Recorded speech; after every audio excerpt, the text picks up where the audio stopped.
Vamos a abrir nuestra Biblia en el libro de San Mateo. Decimos ayer que Jesucristo vino a traer el reino de Dios hasta nosotros y que el reino de Dios no es, en primer lugar, un lugar para donde vamos después de morir. El reino de Dios es un estilo de vida diferente de los estilos de vida de los reinos de este mundo, de esta tierra. El reino de Dios es especial porque es de Dios. No es de ningún ser humano, de ningún hombre o mujer. El reino de Dios es un estilo de vida que Dios ha planeado para nosotros para sermos felices. Y no hay felicidad verdadera. Puede haber alegría momentánea, pasajera, pero no hay felicidad duradera afuera de una vida en los principios del reino de Dios.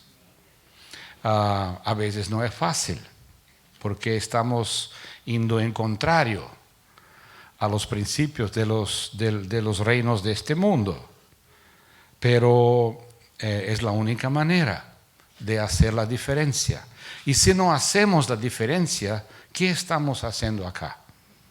Vamos para nuestra casa. Tenemos que hacer diferencia.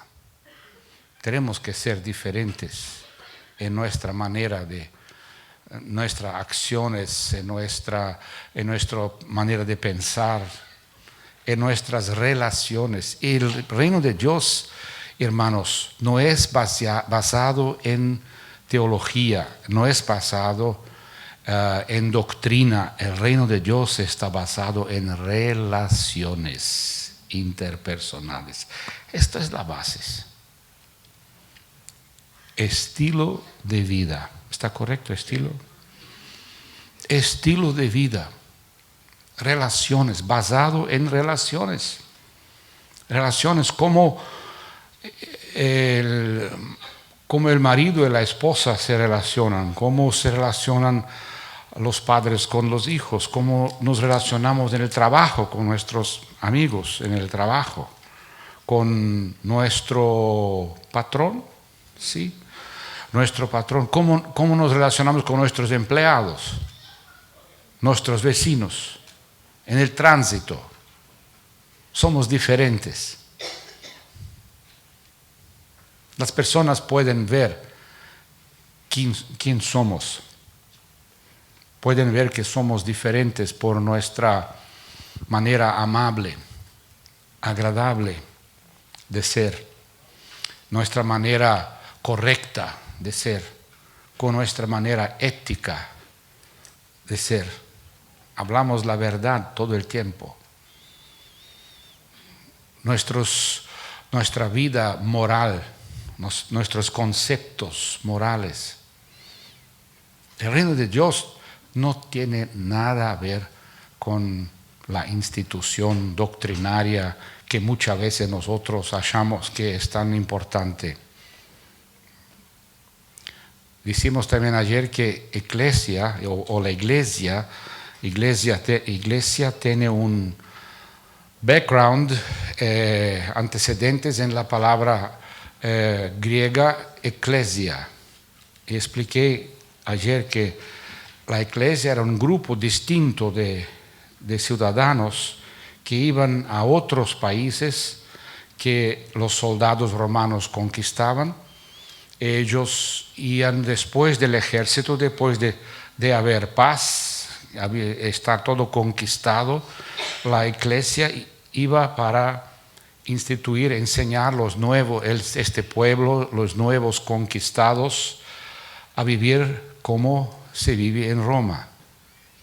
Enseñábales las leyes, las relaciones sociales, la constitución del imperio de Roma. Enseñaban la lengua, el latín.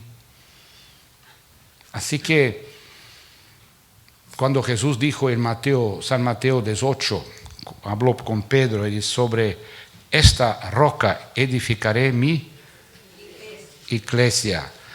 Todos que estaban oyendo aquel momento entendieron que Jesús quiso decir. Jesús no dijo, no necesitaba explicar como yo estoy haciendo ahora, explicando qué significa iglesia. Entonces, en Mateo 18, en Mateo 16, él dice, sobre esta roca, Petros, en griego, yo voy a edificar mi iglesia. Tú serás, Pedro, un líder de este movimiento que va a implementar los valores del reino de los cielos, del reino de Dios en este mundo. Y va a haber muchas iglesias. Cada célula es una iglesia. Un grupo pequeño de personas que influencian sus relacionamientos. Si usted no tiene amigos que no creen, no tiene amigos que no conocen Jesús, es muy difícil. Tú no eres iglesia. Somos iglesia cuando influenciamos. En muchas células las personas no tienen amigos, pero no tienen conciencia de que es su responsabilidad influenciar los contactos, su oikos, esa es la palabra griega, para personas con las cuales usted se relaciona. No es tarea del pastor ganarlas para Jesús,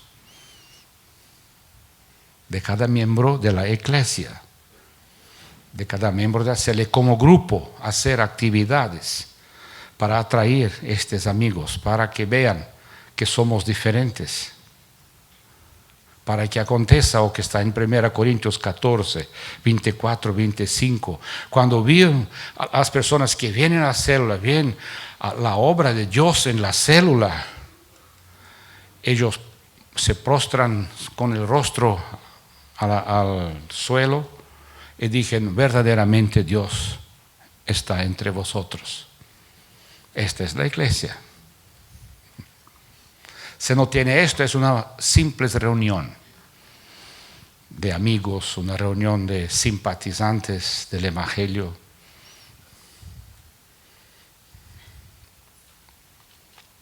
Entonces Jesús dijo que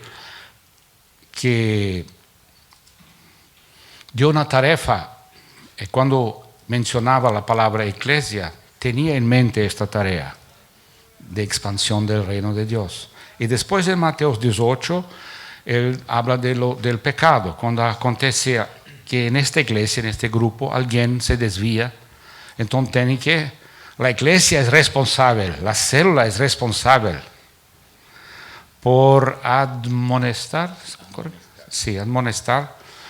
por llamar la atención a esta persona, a este hermano, a esta hermana. Y toda la iglesia debe estar involucrada. Toda la iglesia involucrada, toda la célula. Cuando habla de iglesia, hermanos, Jesús tenía en mente un grupo pequeño de personas con una misión específica de expandir, introducir su reino, el reino de Dios en este mundo. En Mateo capítulo 9, versículos 35, vemos al inicio cuál era el pensamiento de Jesús, cómo agía, cuál era su acción. Mateo 9, 35. Recorría Jesús todas las ciudades y aldeas, enseñando en las sinagogas de ellos y predicando la prosperidad, el evangelio del reino, y sanando toda enfermedad y toda dolencia en el pueblo. Hermanos, esta era tarea de Jesús. En Lucas capítulo 4, ayer leímos que él dijo, yo tengo que ir a otras ciudades para predicar el evangelio del reino, porque para esto mi Padre me ha enviado. El Padre me ha enviado para implementar el reino de Dios en la tierra. Él no podía hacer esto solo, por eso escogió una iglesia, un grupo pequeño de personas.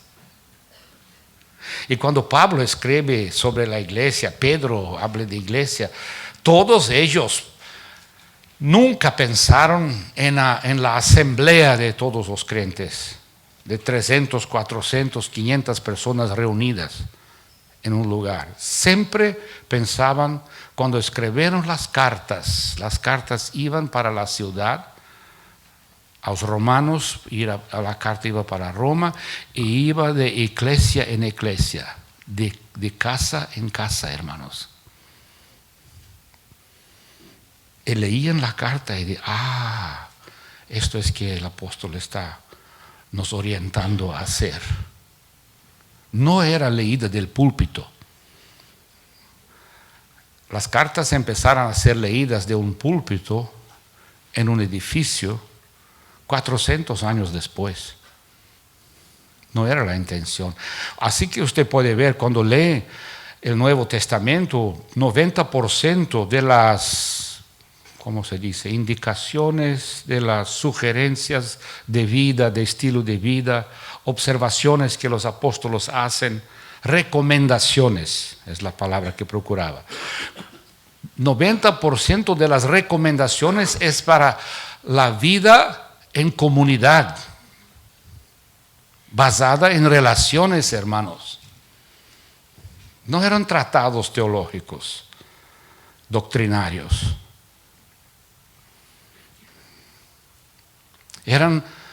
Eran indicaciones simples.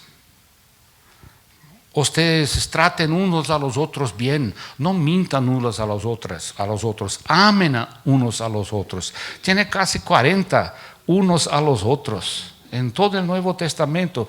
Hermanos, esto significa que la intención fue mejorar los relacionamientos, sanar los relacionamientos. Tiene que ver con el estilo de vida en el reino. Así como Jesús hacía, recorría todas las ciudades y aldeas, dije aquí, aldeas, ciudades y aldeas, enseñando los valores del reino. No necesitaba enseñar teología porque los judíos eran tementes a Dios. Y al principio el evangelio empezó entre los judíos, después en Hechos capítulo 10 solamente, que fue por primera vez la casa de Cornelio a un no judío. Empezó para los judíos, pero él cambió el estilo de vida de la iglesia. No era más a través de leyes, pero era a través de misericordia, gracia, perdón, que el Antiguo Testamento no lo conocía. Entonces cuando escribía para lectores que estaban en una casa y que se conocían. Y cuando dije, no hablen mal unos de los otros, él está diciendo que en la célula, en la iglesia, no podemos chismar.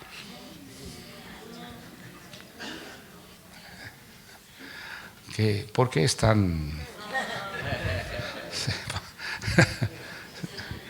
No chismear, no hablen mal, hablen cosas buenas, dice Pablo, que edifiquen la vida, oikodomeo en griego, edificar, construir la vida unos de los otros.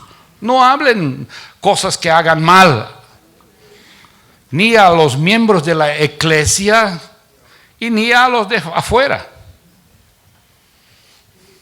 Sean amables unos con los otros. Está en Colosenses, está en Efesios, está por toda parte. En Filipenses, alégrense. Cuando ustedes se reúnen, no es un servicio fúnebre, un funeral. No. Ustedes pueden, el cristiano puede ser alegre. Pienso que en las células que se multiplicaron de la casa de Lidia y del carcelero, se desarrolló un cristianismo un tanto legalista, ¿no? Porque la tendencia era volver al Antiguo Testamento. ¿Puedo decir viejo también? Ok. Pablo dije, no vuelve al Viejo Testamento. Los Gálatas estaban volviendo a la ley, al Viejo Testamento, y él dije, oh Gálatas insensatos, ¿o qué están haciendo? ¿Por qué vuelven? ¿Dónde salieron? A la ley. Esta es una trampa, dijo ayer, del diablo, una trampa que él usa todos los siglos. Tiene movimientos de retorno al Viejo Testamento, movimientos de vuelta a Jerusalén. Tenemos que ir a Jerusalén para para buscar unción, buscar bendición. Hermanos, nosotros como iglesia vamos a llevar bendición y unción a Jerusalén. Solamente Jesucristo salva, no habrá un otro camino para los judíos. Ellos tienen que aceptar a Jesús como Mesías y van a aceptar después de sufrir bastante, mucho. Después de sufrir mucho van a creer en aquel que mataron, que crucificaron. Entonces no podemos volver a bautizarnos en el río Jordán y un pastor en Brasil me dijo que estuve en Jerusalén y puso $500 en un sobre, dio a uno de los rabinos que estaban en el muro, dije, de lamentación. Estaba allá haciendo sus oraciones en el muro de lamentación, dio a él $500 para que ore por él. Hermano, esto está mucho más expandido entre los evangélicos de lo que nosotros pensamos. Un otro pastor que es amigo mío, no es más mi amigo, por razones obvias, me dijo una vez, yo estuve en Jerusalén y no vi, usted no estuvo allá. Dije, ¿qué debería hacer? En una gran celebración en el desierto, la fiesta de la cosecha, una cosa linda, un teatro grande, un coro, y después los sacerdotes hicieron la administración. Sentí el poder de Dios, sentí la unción de Dios.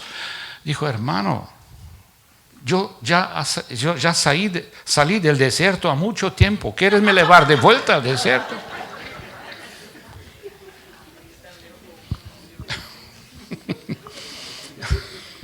Ya he salido del desierto por mucho tiempo, no voy a volver al desierto. Viví en la sombra, pero ahora quiero vivir en la realidad. El viejo es la sombra de lo que habría de venir. Entonces hay mucha confusión entre los evangélicos. Usted puede ver esto en la televisión, en el mundo todo. En el Oriente, cuando viajo a Malasia, es cierto que tiene más programas musulmanes que cristianos, pero tiene algunos programas cristianos y es una lástima. Son todos volviendo al Antiguo Testamento. América Latina, toda Europa, aquí Estados Unidos entonces. Se venden banderas de Israel, se venden la menorá, se venden los kippahs. En Brasil tiene una iglesia bautista del séptimo día. Sí, y es fuerte, está creciendo. Tiene que volver al sábado, tiene metodistas del séptimo día. Y la ley es el más importante. Entonces, Jesús fue el que hizo, decimos ayer, la transición Jesús fue la puente del antiguo al nuevo. Y estaba predicando el evangelio del reino y sanando toda enfermedad. Sanar enfermedad hace parte de la vida en el reino, hermanos. Nosotros tenemos miedo a veces por un pentecostalismo exagerado. Nosotros como dice, retiramos. El Espíritu Santo es real, hermanos. El Espíritu Santo no muerde, no hace daño a ninguna persona. Él está ahí para servir. Es un enviado y va a hablar todo lo que Jesús le dijo que hable. Y va a hacer las obras que Jesús le dije que debe hacer. Está a servicio de Jesucristo. Es servicio del reino, a nuestro servicio. Nosotros que somos más históricos y tradicionales, como los bautistas, y yo que vengo de la iglesia menonita, nosotros somos aún prehistóricos, ¿no? Yo siempre digo que tienen los prehistóricos, los históricos y los histéricos.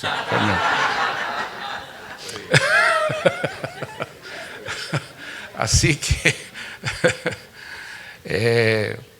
todos hacemos parte del reino y necesitamos vivir los valores del reino. Y sanidad es uno de los valores. Es uno de los valores. Y vamos a continuar leyendo, sanando toda enfermedad y toda dolencia en el pueblo. Y al ver las multitudes, tuvo compasión de ellas. Mira, compasión es otro valor del reino. Compasión, hermanos. Tenemos que hacer algo para las personas que están sufriendo. No es solamente enviar un cheque todos los meses para los Médicos Sin Fronteras o para Compassion o para una organización humanitaria, pero tener compasión de nuestros amigos en el trabajo porque están sin Jesús, están muriendo en sus pecados y delitos y van al infierno. Importarnos con las personas porque están yendo al infierno. ¿Esto está claro para nosotros? ¿Cuán importante es? Cuando miras tus amigos en el trabajo, ¿tú los ves como personas que necesitan de Jesús? ¿Qué hacemos para que ellos conozcan a Jesús? Compasión, porque estaban desamparadas y dispersas como ovejas que no tenían pastor, que no tienen pastor. Versículo 36. Personas que no tienen rumbo.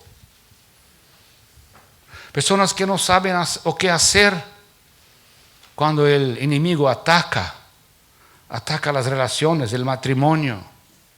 No saben lo que hacer. Todo el mundo dice que la separación, el divorcio es una salida aceptable. No es aceptable. No es de Dios. Tenemos que ser humildes. Tiene que haber renuncia de ambos los lados, de los dos lados, del hombre y de la mujer, del marido y de la esposa. Renuncia. Yo sé que hoy no es moderno hablar de esto. Tiene casi tantos divorcios entre los creyentes que entre los no creyentes. La misma cosa. ¿Por qué? Porque hemos perdido los valores del reino de Dios. Somos miembros de una religión. Y cuando el gobierno hace la pregunta, cuando hace un censo, dice, tiene una pregunta de qué religión eres. Porque el gobierno quiere saber cuántas personas entre la población pertenecen a cada religión. Unos escriben religión católica, otros escriben la religión bautista, otros la religión metodista, otra religión musulmana, otra religión menonita, sea o que fuera. Porque no hay vida, no hay estilo de vida diferente que nos separa de los valores del reino de este mundo, de Satanás. Algunos pastores ni creen más en Dios o ni creen más que existe el diablo. Ayer hablé a ustedes que estuve en Italia hablando de la Convención Bautista Italiana. Estaba hablando sobre esto y una pastora se levantó y dijo: hermano, ustedes de Brasil, ustedes aún creen, porque es un país atrasado, es un país de tercer mundo. En tercer mundo aún se cree que existe el diablo. Pero nosotros estamos en tiempos modernos.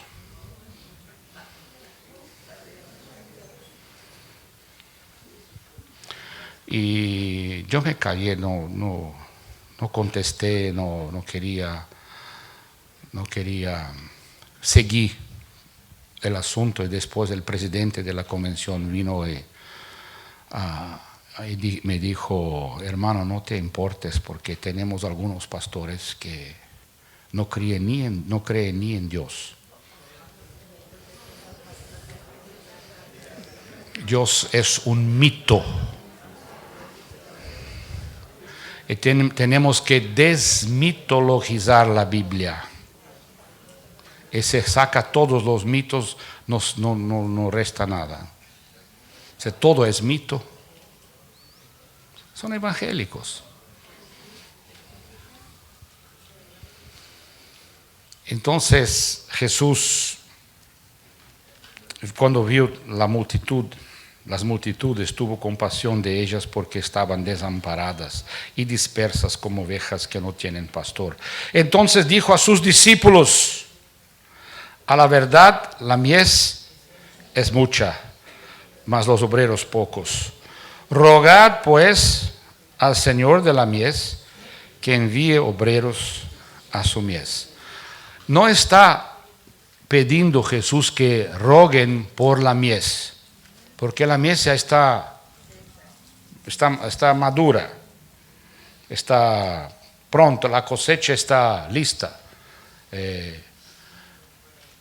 Necesitamos obreros para hacer la mies. Entonces tenemos que orar para esto. ¿Qué Jesús quería decir aquí? ¿De dónde vendrían los obreros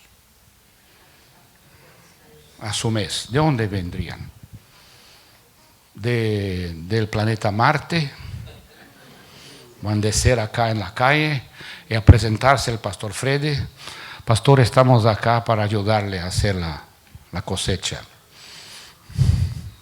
No. La mies, los obreros vienen del mundo. ¿Cómo? Por un proceso de discipulado. Y Jesús lo dijo en el fin de este libro. El evangelista Mateo dije que nuestra tarea es, Jesús dijo: recibí toda potestad, todo el poder me ha dado el Padre, en el cielo y en la tierra. Por tanto, hagan discípulos de 3 maneras. ¿Cómo? Viviendo en su vecindario, en su vida diaria, en sus relaciones. El reino de Dios va a se propagar por relaciones, hermanos, y no por conferencias evangelísticas. Billy Graham fue sin duda el mayor evangelista del siglo XX, respetado en todo el mundo. Y su organización dije que de las campañas evangelísticas, el máximo de personas que hacen una decisión y que permanecen después en la iglesia, se bautizan y crecen, son 3%. ¿Qué es 3%? Si uno se salva, a fiesta en el cielo.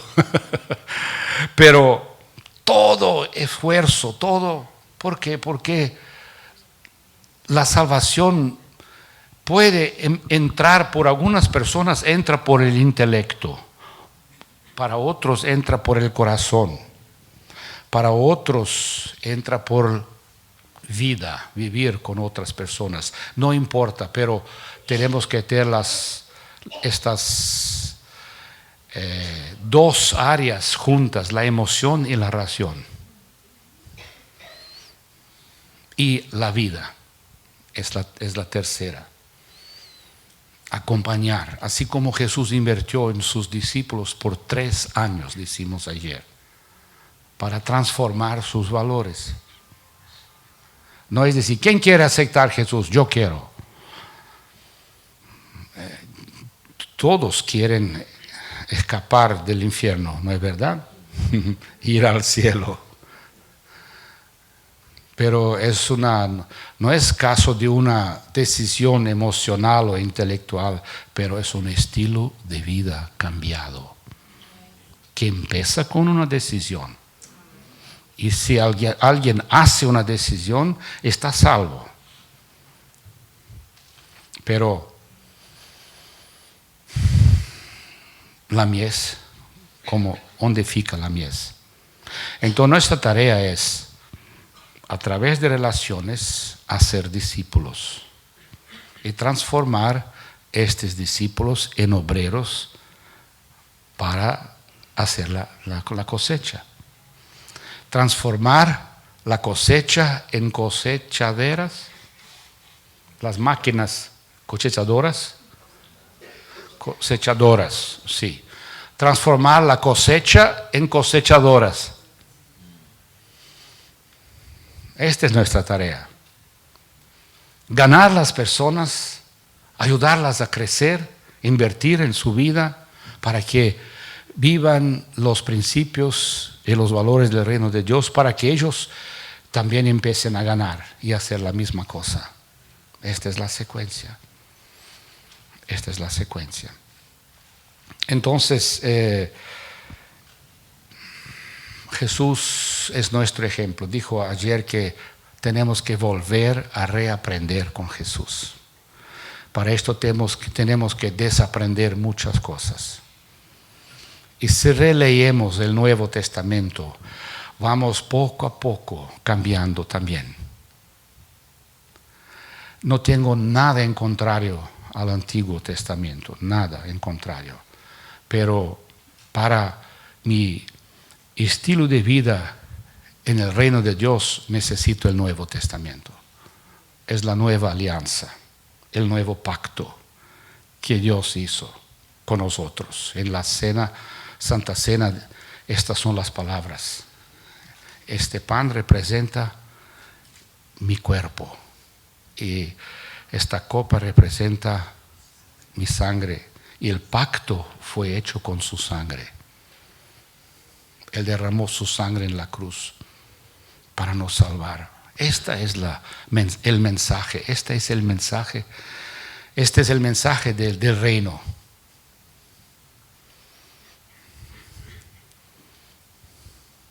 Y dije ayer también que todo que no pasa por la cruz es herejía. Todo que no pasa por la cruz es herejía. Puede ser una cosa más linda, una cosa más maravillosa, un mensaje que me levanta, que me eleva, que me ayuda a me sentir bien, pero se no pasa por la cruz. Es herejía. Amén. ¿Alguna pregunta hasta aquí? Rapidito, 1, 2. dos preguntas. Me quedé un poquito así cuando usted dice que hay otros pastores que no creen en Dios. Sí. Si no creen en Dios, ¿qué